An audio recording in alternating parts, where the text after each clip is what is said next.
Friends, இந்த வீடியோவில் நம்ம ஒரு இம்பார்ட்டண்டான இன்ஃபர்மேஷன் தான். அதாவது ஆகஸ்ட் 1, 2026 இருந்து நிறைய மாற்றங்கள் வரப்போகுது. அதெல்லாம் என்னென்ன அப்படிங்கிறது ஒன் பை ஒன்னாக பார்த்துடலாம். இந்த இன்ஃபர்மேஷன் முடிஞ்சவரைக்கும் நிறைய பேருக்கு வந்து ஷேர் பண்ணி விடுங்க. ஃபர்ஸ்ட் ஒன் என்ன அப்படின்னு பார்த்தீங்கன்னா, ட்ரெயினில் வந்து தட்கால் டிக்கெட் புக் பண்ணுறதுக்கான ஒரு புதிய அப்டேட் கொண்டு வந்திருக்காங்க. அதாவது புதிய டோக்கன் முறை வந்து அறிமுகப்படுத்தியிருக்கிறாங்க. இப்போ தட்கால் டிக்கெட் புக் பண்ணும்போது அந்த கூட்ட நெரிசல்லாம் அதிகமாக இருக்கிற காரணத்தினால ஒரு சில டோக்கன் வந்து வழங்குறாங்க.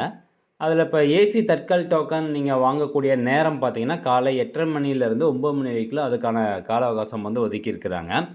அதே ஏசி அல்லாத தட்கல் டிக்கெட்டு நீங்கள் புக் பண்ணணும் அப்படின்னா, அதுக்கான டோக்கன் வழங்கக்கூடிய நேரம் பார்த்தீங்கன்னா, காலை 9 மணிலேருந்து 9:30 மணி வரைக்கும் ஃபிக்ஸ் பண்ணி வச்சுருக்கிறாங்க.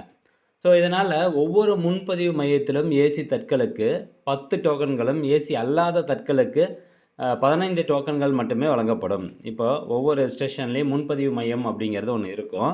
ஸோ அதில் வந்து ஏசி தட்காலுக்கு வந்து பார்த்திங்கன்னா 10 டோக்கன் தான் கொடுக்குறாங்க. அதே மாதிரி ஏசி அல்லாத தட்காலுக்கு 15 டோக்கன் வந்து கொடுக்குறாங்க. இது முதல் அப்டேட்டு. ரெண்டாவது வந்து பார்த்திங்கன்னா, வருமான வரி தாக்கல். ஸோ அபராதம் விதிக்கிறாங்க, பார்த்துக்கோங்க, நல்லா தெளிவாக பார்த்துக்கோங்க. வருமான வரி தாக்கல், அதாவது சாதாரண வரி செலுத்துவோர் தனிநபர்கள் வந்து இந்த ITR 1 மற்றும் ITR 2 வந்து ஃபைல் பண்ணுறீங்க அப்படின்னா, அதுக்கான காலக்கெடு இந்த மாதம் 31 தான். ஜூலை 31க்குள்ளார நம்ம ITR வந்து ஃபைல் பண்ணியிருக்கணும். சப்போஸ் ஃபைல் பண்ணாமல் விட்டோம் அப்படின்னா, ஆகஸ்ட் 1ஆம் தேதியிலேருந்து நீங்கள் ITR 1, ITR 2 ஃபைல் பண்ணலாம். ஆனால் அதுக்கான அபராதம் வந்து அபராத தொகை 5000 ரூபா நம்ம கட்டி தான் ஃபைல் பண்ணுற மாதிரி இருக்குது. லேட் ஃபீ வந்து கட்டணும். அதே மாதிரி வட்டியும் இன்ட்ரெஸ்ட்டும் வந்து விதிப்பாங்க. நம்மளுடைய அமௌண்ட்டுக்கு வந்து இன்ட்ரெஸ்ட்டும் விதிப்பாங்க. ஸோ அதனால் ஆகஸ்ட் 1 நாளைக்கு தான் லாஸ்ட் டேட்டு. இது வரைக்கும் இன்னும் ஃபைல் பண்ணல அப்படின்னா உடனே வந்து ஃபைல் பண்ணிக்கோங்க.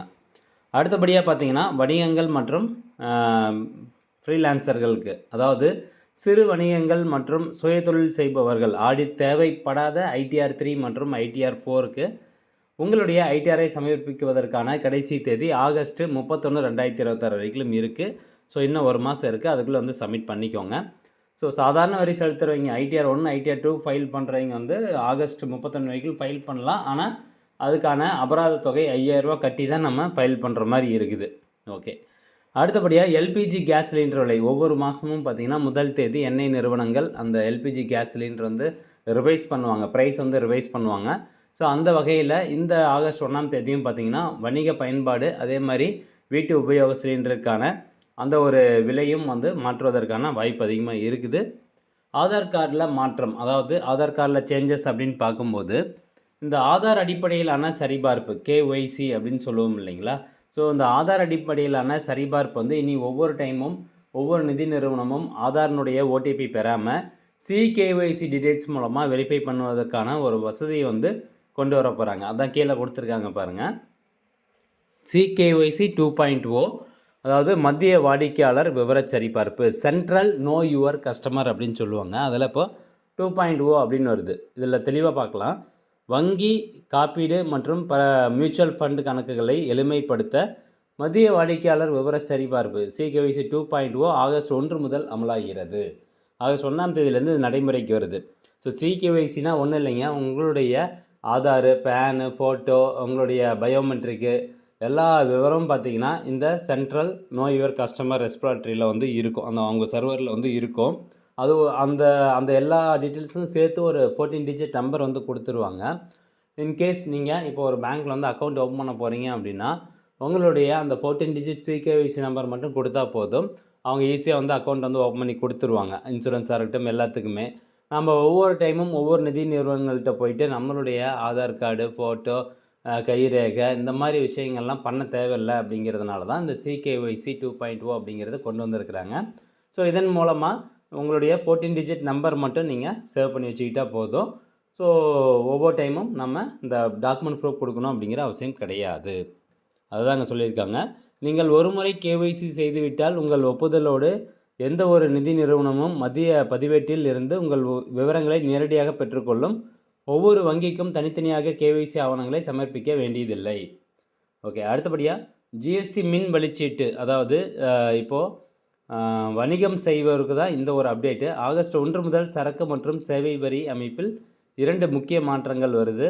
ஒன்று வந்து என்னென்னா, ஷிஃப்ட் டு GSTN கட்டாயம் அப்படின்னு சொல்கிறாங்க.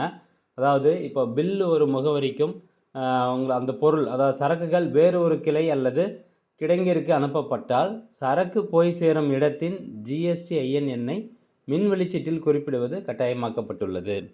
இப்போ பதிவு செய்யாத வாடிக்கையாளர்கள் அப்படிங்கிற பட்சத்தில் வாங்குபவருக்கு ஜிஎஸ்டி பதிவு செய்யாதவராக இருந்தால், வாங்குபவர்கிட்ட ஜிஎஸ்டியே இல்லை அப்படின்னா அந்த இடத்துல அன்ரெஜிஸ்டர்ட் பர்சன் அப்படின்னு சொல்லி பதிவு பண்ணணும் அப்படின்னு சொல்கிறாங்க. அடுத்தபடியாக கிரெடிட் கார்டு மற்றும் வங்கி சேவை கட்டணங்களில் ஒரு சில மாற்றங்கள் வருது. கூட்டு வட்டி தளர்வு, இது கஸ்டமருக்கு ரொம்ப ரொம்ப ஒரு பெனிஃபிட்டான விஷயம்.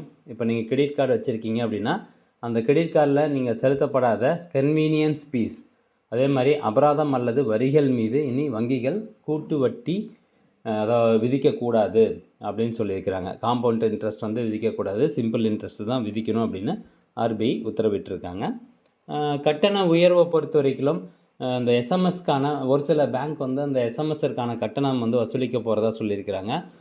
ஒரு எஸ்எம்எஸ்க்கு 30 பைசா வசூலிக்க போகிறதா சொல்லியிருக்கிறாங்க. அதே மாதிரி எஸ்பிஐ மற்றும் ஹெச்டிஎஃப்சி போன்ற இந்த வங்கிகள் எல்லாமே கிரெடிட் கார்டுக்கான ரிவார்ட் பாயிண்ட்ஸில் மாற்றம் கொண்டு வர போகிறாங்க. ஓகே ஃப்ரெண்ட்ஸ், இவ்வளோதான் அப்டேட்டு. இந்த தகவல் முடிஞ்சவங்க நிறைய பேருக்கு ஷேர் பண்ணுங்கள். மீண்டும் அடுத்த ஒரு நல்ல பதிவில் சந்திக்கலாம். நன்றி, வணக்கம்.